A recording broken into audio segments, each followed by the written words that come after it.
Brian Coble Jr. here with our new GM, Adam Peters. Adam, first time as the GM of Washington, and you just finished your first draft. You came into the league as a scout. Now you're here.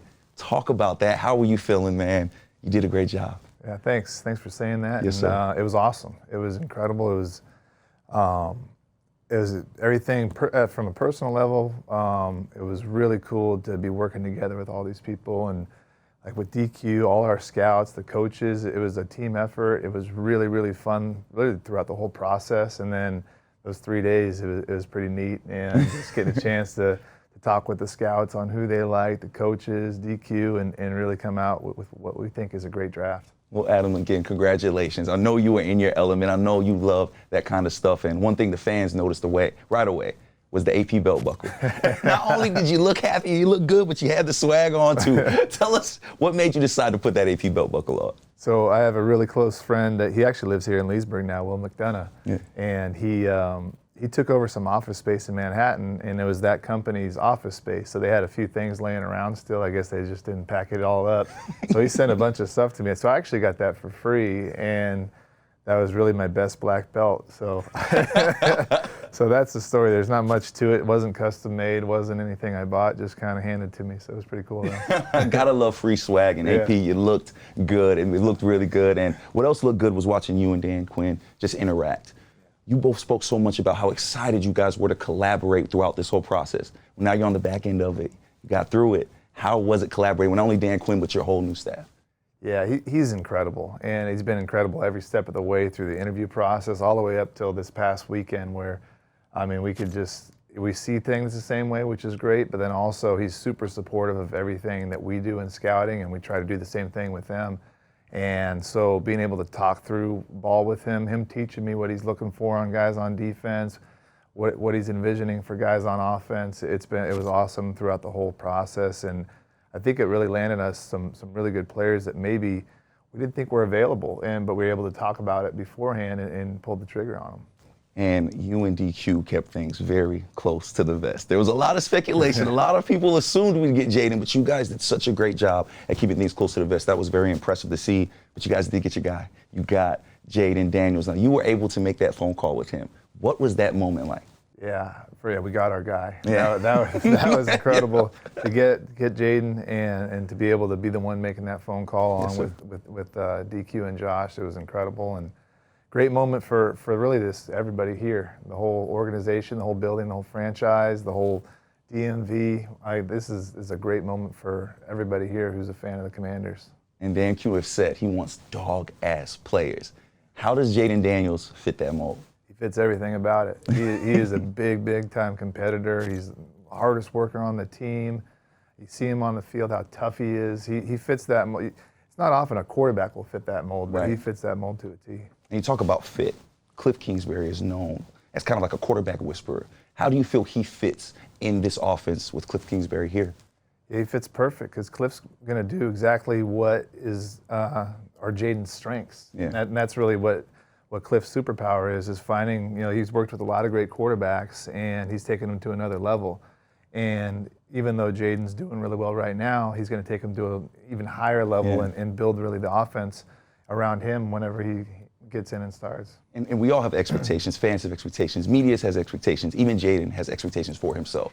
As the general manager, what are your expectations for Jayden Daniels this year? I know Jayden, he's going to come in here and just work. And that's what's taken him this far. So that's really my expectation. He's going to come in here, and I know he's going to work his tail off. He's going to be a great teammate and do whatever it takes to get on that field. And I know from experience, from seeing what he's done every step of the way, that he'll do that. And it wasn't just Jayden Daniels that impressed people. It was almost every pick, right? So let's get into it. Johnny Newton. You guys seemed very surprised he fell to you guys. A lot of people had him going in that first round. How happy were you that he fell to the Commanders? We were ecstatic because we were, after Thursday night, you look at your board, and Johnny was really an outlier on our board. And we're looking at each other, and we talked about it Thursday night, and then again Friday morning. And we got a ton of phone calls Friday for guys looking to trade up. And in the end, we said, if Johnny's there, we got to take him, even though that wasn't, maybe the biggest position of need we had. He was clearly the highest player on our board, and he's a game wrecker, and he fits what we do perfectly, and he fits everything that a commander is, really. So just tough, smart, violent, everything you want, and he's a team captain. So we were happy to pull the trigger on that one. And you talk about fit. You have Jonathan Allen. You have Deron Payne. You were talking to Jay a little earlier. How important is it to get young guys in when there's veteran stars here that can help mold them? Yeah, those guys are great examples to follow, in terms of how they are as pros, the way they work, the way they go about their business. So anytime you can have that situation, it's awesome. So Johnny's already pretty close to being like that, but to learn from those two guys and really everybody else in the room, we have a lot of really good pros in that room. So and then we can get them all on the field at the same time. That's what's really cool. DQ has a vision to get them all on the field at the same time. So it's not like he's going to be a backup and not playing a whole lot. Like, he's going to get on the field, he's going to play, we're going to rotate those guys. Yeah. So keep those guys fresh too, so they can get after it too. Gotta love having that depth. Yeah. And Joe Witt Jr., defensive coordinator, one thing about him is he loves a great secondary. He loves a great defensive back. And you guys got one in the second round, guy out of Michigan. Talk about him and how you feel he fits in our secondary and under Joe Witt Jr. Yeah, he's gonna be a nickel. We call it a star. Yeah. And Mike, he's another player that fits the mold we're looking for in a commander. Just an incredible dude, incredible work ethic, incredible character, and then a really, really good player as well. A guy who started at receiver and switched over to nickel, and he was one of the best nickels. Probably he was the best nickel in college football. He had 6 picks, and that's what we covet, is somebody who can take the ball away. Joe Witt talks about catching the flash of the ball, which means you don't really see it. You don't have eyes on the ball the whole time, but when you turn your head, it's going to flash at you. You got to be able to catch it, take the ball away, and he could do that better than anybody. He probably had the best hands on the whole Michigan team, not just the defense. We saw him at his pro day, and he was incredible running routes. So from that perspective, he takes the ball away, but then also he's a dog, and he's tough as nails. He'll come up and be fit in the run game. That's what you need in a nickel. So we're thrilled to get him. And a former receiver, so he has that versatility that you and Dan Quinn love. And speaking of versatility, you guys got the tight end out of Kansas State.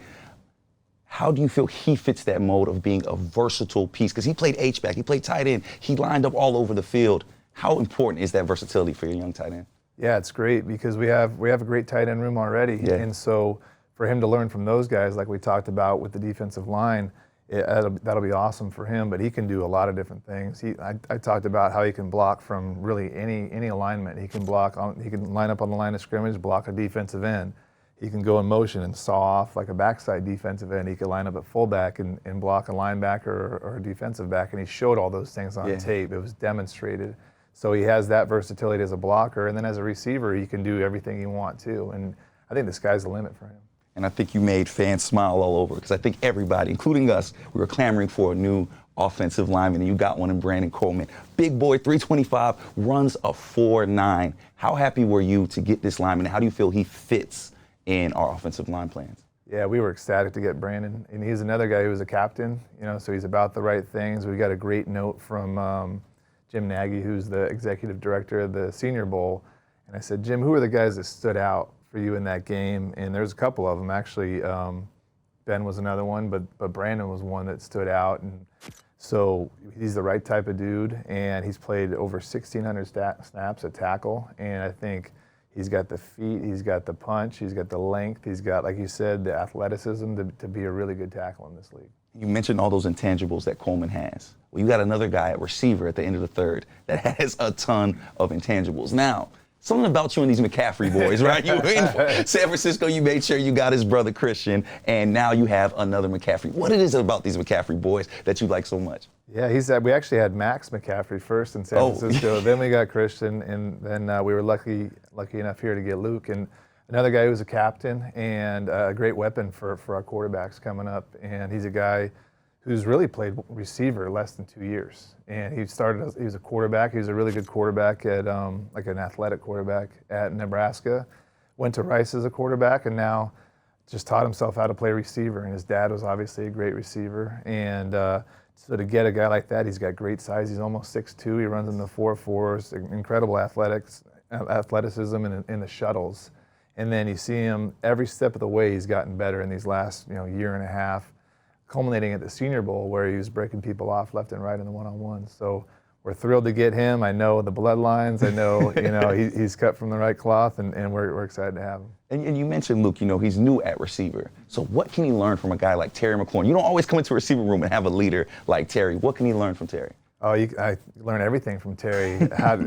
Terry's the ultimate pro on and off the field, and then he's an outstanding receiver too. So I think having, just like we talked about with the other two spots, having someone to learn from there, the sky's the limit. I think Luke's got a lot of upside, and he'll be smart to learn from Terry, and I know he will. Yes, and we could talk about all of these draft picks, but we know you're a busy man, so we're not going to keep you too much longer.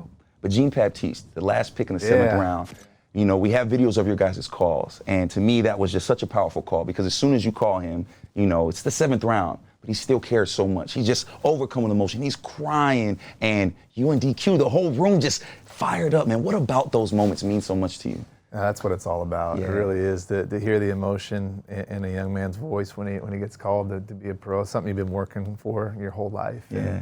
And he's taken a long road to get there. And so I appreciate that, and I appreciate how excited he was to come to our organization. And we got a chance to meet with him at his pro day, and then as well, he came on a 30 visit. So we had a really good connection with him. And we got a great vision for him. And but to just be a part of that and to be a part of that emotion, that's really what it's all about. And that was, got me a little teary myself.